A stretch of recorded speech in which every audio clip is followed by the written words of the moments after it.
Bonjour, aujourd'hui nous sommes dans le département du Var et nous faisons escale à Toulon. En fait, nous faisons escale à Lagarde, située juste à côté de Toulon, au bord de la Méditerranée, mais qui ne possède pas son propre port.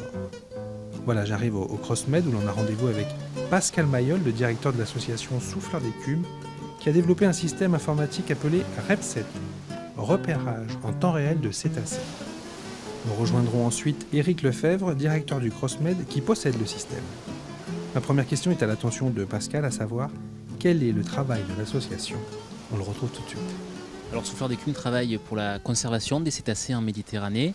On travaille notamment avec les activités humaines pour essayer de comprendre où est-ce qu'il y a des problèmes de relation entre les activités et les populations de cétacés et trouver des solutions avec eux. D'accord, et vous avez mis au point un super système.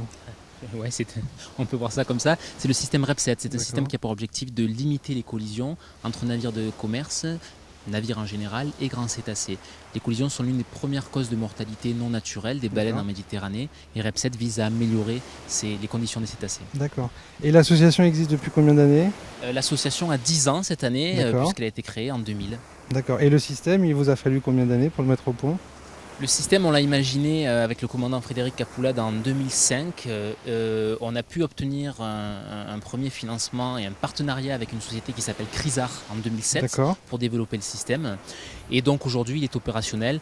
Donc il a fallu 5 ans pour développer le système et puis on peut parler d'une dizaine d'années de partenariat avec les compagnies pour aboutir aujourd'hui à un véritable outil. D'accord. Et le commandant que tu nous parlais, c'est une belle histoire, hein ? Vous le disiez tout à l'heure. Le commandant Frédéric Capoulade donc était à la barre de navires de commerce entre Corse et continent et il est rentré à plusieurs reprises en collision avec des baleines. Et il a contacté donc des scientifiques et des ONG pour essayer de trouver des solutions pour limiter ces collisions, puisqu'évidemment ce monsieur ne faisait pas son travail pour tuer des baleines, mais pour emmener des gens en Corse. Et donc avec lui vous avez développé le système. Exactement, voilà, l'histoire repart de Frédéric Capoulade. D'accord. On va voir comment ça fonctionne. C'est parti. Allez. Pascal, le système REP7 a un rapport avec le sanctuaire Pélagos ? Oui, bien plus qu'un rapport, le système REP7 se développe dans le cadre du sanctuaire Pélagos, qui est un accord France-Italie-Monaco, dans lequel les 3 États se sont engagés à mettre en place des mesures pour protéger les mammifères marins de toutes espèces. Et le sanctuaire, il va d'où à où alors ? Le sanctuaire Pélagos, c'est une zone qui fait à peu près 85 000 km² et qui englobe le bassin corso-liguro-provençal. C'est-à-dire que ça va pour le nord des îles d'Hyères, au sud jusqu'aux Bouches de Bonifacio, et de l'autre côté, ça remonte jusqu'au nord de Rome, une ville qui s'appelle Fossocchiarone. D'accord. Pascal, l'Italie a le système aussi alors du coup ? Alors on a une compagnie en Italie qui est équipée aujourd'hui, il s'agit de Costa Croisière. D'accord.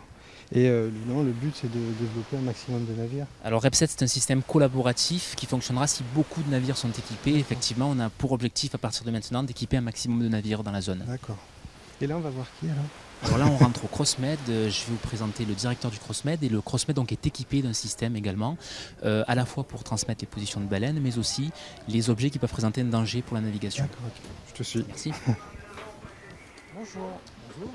Sauf une type pour un jour une escale. Éric Lefebvre, directeur du CrossMed. Merci de nous accueillir. Je vous en prie, c'est un plaisir. Quelles sont les missions du Cross ? Alors, les missions du Cross, elles sont au nombre de 5. Le Cross, on peut peut-être d'abord dire ce que c'est. Oui. Donc le Cross, l'acronyme Cross signifie Centre régional opérationnel de surveillance et de sauvetage. Donc ici, on sauve et on surveille. Voilà. Donc le Cross. Belle mission. N'est-ce pas ? Les Cross sont des centres opérationnels qui relèvent du ministère de l'écologie et du développement durable et qui sont mis à la disposition du préfet maritime, donc l'amiral ici qui est à Toulon, qui est responsable de la recherche et du sauvetage des personnes en mer, de la surveillance de la navigation, de la surveillance des pollutions et puis également de la diffusion des renseignements de sécurité maritime. Et puis la 5e mission que nous exerçons, là donc sous l'autorité du directeur régional de la mer de PACA, c'est la surveillance des pêches. Voilà, donc c'est ces 5 missions qui constituent notre activité quotidienne. Évidemment, la recherche et le sauvetage, qui est le cœur de notre métier, est la mission la plus en vue. hein. Et puis là, il s'agit de sauver des vies humaines, donc c'est une mission extrêmement exigeante. Noble. Et noble. Mais les autres missions, notamment la surveillance de la navigation, la surveillance des pollutions, sont également extrêmement importantes. Ce sont des missions sensibles, hein, qui ont pour objectif finalement d'éviter que des pollutions surviennent dans notre zone de responsabilité. Pascal, c'est toi qui leur as présenté ou comment ça s'est passé alors après avoir créé le système? Tu es venu voir Crossmed On est venu voir le Crossmed avec Crisar pour parler effectivement du système REP7. On avait imaginé que ce système-là, en tant que système de report de position d'éléments, pouvait éventuellement intéresser le Crossmed. Et on a effectivement trouvé une oreille très attentive et le Crossmed nous a accompagnés dans le développement d'une interface prévue vraiment pour ces besoins spécifiques qu'on va vous présenter donc là. Eric, concrètement pour vous, ça vous a apporté quelque chose? Absolument. Alors à double titre. Hein. Tout d'abord parce que donc, REP7 s'inscrit totalement dans notre mission de prévention du respect de l'environnement, hein, et la préservation des cétacés. Mais aussi, il ne faut pas l'oublier que quand un cétacé rentre en collision avec un navire, c'est effectivement très dommageable pour le cétacé, ça peut l'être aussi pour le navire. Hein, donc il y a aussi la préservation finalement des risques maritimes qui est en jeu.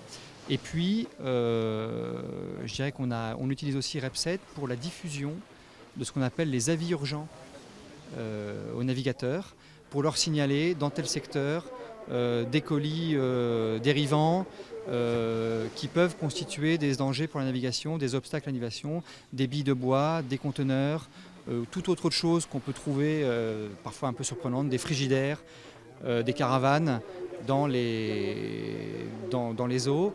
Et donc ce système-là est également très intéressant pour ça, pour prévenir les navires de ce type de danger. Alors Pascal, comment ça marche?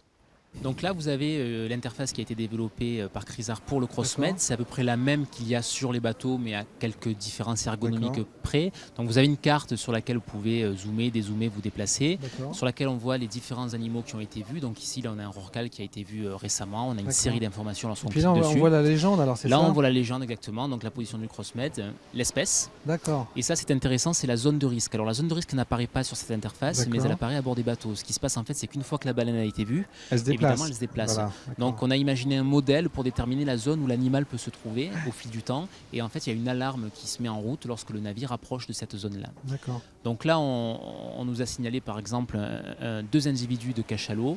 Donc évidemment, c'est une information factice, on le note pour ne pas envoyer de fausses informations. On note la position ici et l'heure. C'était à 11h50.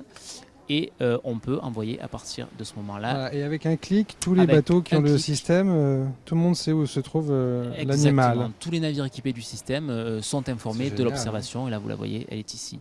Donc notre cachalot est ici. C'est une belle démarche environnementale. Hein. C'est une belle démarche environnementale et c'est une belle démarche environnementale dans la mesure où elle se fait en très étroit partenariat avec les activités humaines concernées. Oui, d'accord. Et Eric, alors pour vous, les missions spécifiques, ça vous apporte quoi alors, de différent? Alors pour nous, finalement, le principe va être un peu le même. Lorsque un navire, un aéronef d'État ou même un plaisancier, un marin-pêcheur nous signale avoir aperçu à telle position donc un objet dérivant. Il va être émis ce qu'on appelle un AVURNAV, hein, un avis urgent au navigateur. Donc ça, ce sont les services de la marine qui vont émettre le message. Ce message va être diffusé par plusieurs biais, notamment VHF et HF. Et puis nous, eh bien, grâce à REP7, selon exactement le même principe que celui qui vient d'être exposé par Pascal, on va pouvoir introduire dans la base cet objet de manière très simple. Hein. Je peux vous faire une petite démonstration. Donc là, on va plutôt donc se mettre sur objet dérivant. On va rentrer une position, hein, donc par exemple 43,02 nord et puis 07 58 30 est. Voilà. De même, l'heure de l'observation. Donc là, il est précisément 11h52 en temps universel, hein, puisque nous on travaille en temps universel. On va pouvoir sélectionner, alors pour l'instant il y a un certain nombre d'objets types qui sont ceux qu'on retrouve le plus fréquemment, qui ont été mis dans la base, mais ça pourra être développé. On a par exemple container, là aussi donc pour les besoins de la démonstration factice, et puis on va envoyer, voilà. Et donc à cette position-là,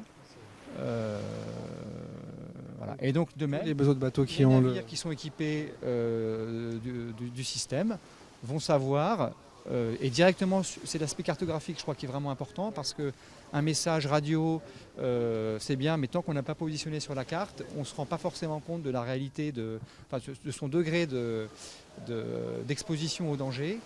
Là, tout de suite, ça va être mis sur la carte, donc le navire va tout de suite savoir s'il va avoir besoin d'avoir une vigilance accrue, ou bien s'il n'est pas du tout concerné par le danger qui est là. Eric, on est où là? On est au bout du cross. Voilà, c'est un panorama absolument splendide qui nous rappelle que nous sommes au service des marins. Hein, c'est l'intérêt d'avoir une vue sur mer comme celle-là. Elle doit aussi nous rappeler que là, le panorama que l'on voit, il est magnifique. La mer est calme, les bateaux naviguent, mais ça n'empêche pas qu'il faille faire preuve d'une extrême vigilance, parce que dans 2 heures, les conditions météo auront peut-être considérablement changé, et donc le danger pourra être imminent pour tous les marins. Parce qu'en même temps, ce qu'on voit là, qui est juste splendide, au large, et la mer est peut-être mauvaise. Aujourd'hui, je ne pense pas, parce qu'on le sentirait, on aurait de la houle. Mais vous savez que la Méditerranée peut être traîtresse, et que la mer peut se lever très rapidement. Et que donc, là aussi, il faut être vigilant. On a l'impression d'être sur un lac, mais un lac qui se déchaîne très très vite. Et donc une des 5 missions, c'est la vigilance, c'est ça? Je dirais que ce n'est pas une des 5 missions, c'est la posture dans laquelle nous devons être en permanence. Voilà. Comme vous l'avez vu, on peut passer d'une situation extrêmement calme au coup de feu. Et donc la vigilance va nous permettre de tout de suite nous configurer pour être le plus efficace rapidement. Pascal, il y a combien de baleines? Alors les dernières estimations font état en Méditerranée, bien sûr. En Méditerranée, environ 3500 rorquals communs, donc les baleines, et quelques centaines de cachalots. C'est pas beaucoup dans une mer qui est fermée, qui est soumise aux pollutions. C'est pas beaucoup pour des animaux aussi qui se reproduisent très lentement, donc très tardivement également, et qui sont très sensibles donc à toutes ces pollutions. On estime aujourd'hui que les rorquals communs, comme les cachalots, qui sont des grands cétacés, sont menacés notamment par les collisions, d'où l'intérêt de développer des systèmes avec les armateurs pour trouver des solutions à ça. Et en plus d'apporter des éléments de solution pour limiter les collisions, le système REP7 permet aussi d'accumuler des données sur la distribution des cétacés, donc des baleines, des cachalots, mais aussi des petits cétacés. Donc c'est une vraie mission scientifique. Donc en plus de ça, voilà, il y a une base de données scientifique derrière qui sera mise à disposition de la communauté pour améliorer nos connaissances sur la distribution des cétacés. Là, c'est une vraie communauté qui va dans le même sens, là. Oui, on peut dire ça. On voit que les missions du CrossMed sont à la fois la sécurité en mer, l'environnement, et nous, on est particulièrement ravis de pouvoir être intégrés dans ce dispositif-là, de travailler avec l'État et le CrossMed en particulier. Je crois que c'est un bel exemple de partenariat public-privé, État, association, au service finalement du développement durable. Ça, c'est une super conclusion, merci. Défier tous ces enjeux, la mer, nous on veut y croire. On garde l'espoir que tout va changer. Plus de marée noire, que sa belle histoire puisse continuer, garder le bleu de l'océan, laisser voler les goélands.